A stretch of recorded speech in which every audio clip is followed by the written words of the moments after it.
This is Module 5, looking at our school districts and answering questions on how we can improve. Um, Working for Auburn Washburn, we are always looking on ways to improve. We are located in Topeka, Kansas. Our district enrollment is about 5,900. It's varied from year to year.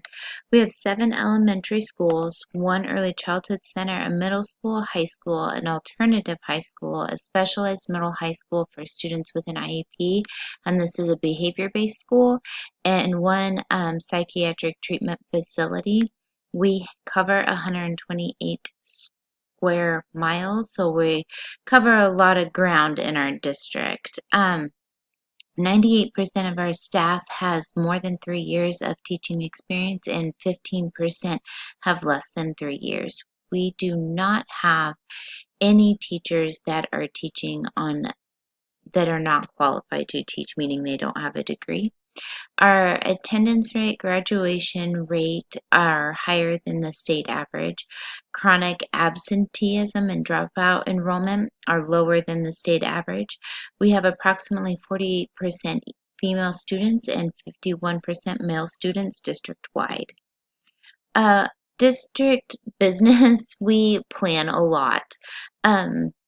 We do a lot of opinion surveys from the students, staff, and community on a yearly basis, and we meet weekly, monthly, bi-monthly, and bi-weekly depending on what the teams are. So lots of planning.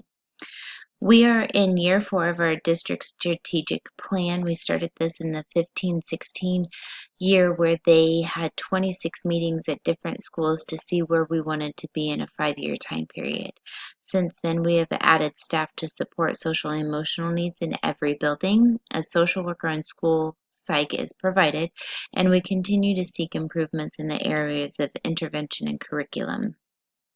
We exist to challenge students academically and socially. That's actually our district motto, to inspire, create, and challenge every child every day.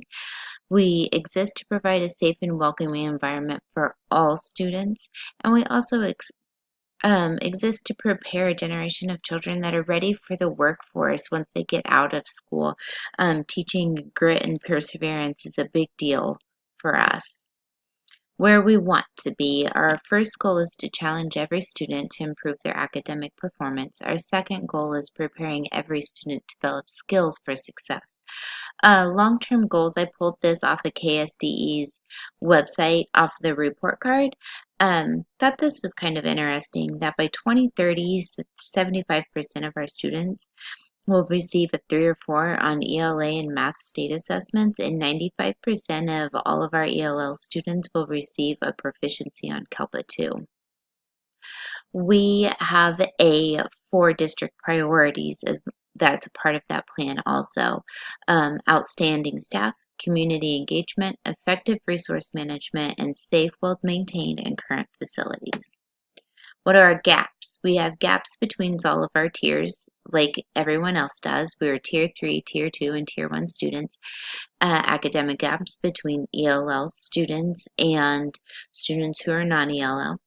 Technology gaps. Our district has been behind a little bit in the technology at the elementary level, and at the middle school we are slowly getting there. And when I mean by after school programs, it's not daycare I'm talking about. It is like a garden club or a chess club. Look down on this link right here to have an idea of the academic gaps. How do we get to where we need to be? Continue to look at funding, communicate all needs, seek assistance, monitor data, and complete annual surveys. That'll give us an idea of what we need. We will implement by continuing to have those meetings, have trainings on new curriculum, review our current practices and see what can be improved on, evaluate progress of staff and students, and we will evaluate our efforts through state assessments, CALPA 2, AIMSWeb, which is our district data warehouse, PowerSchool, progress reports, staff evals, and community opinion polls.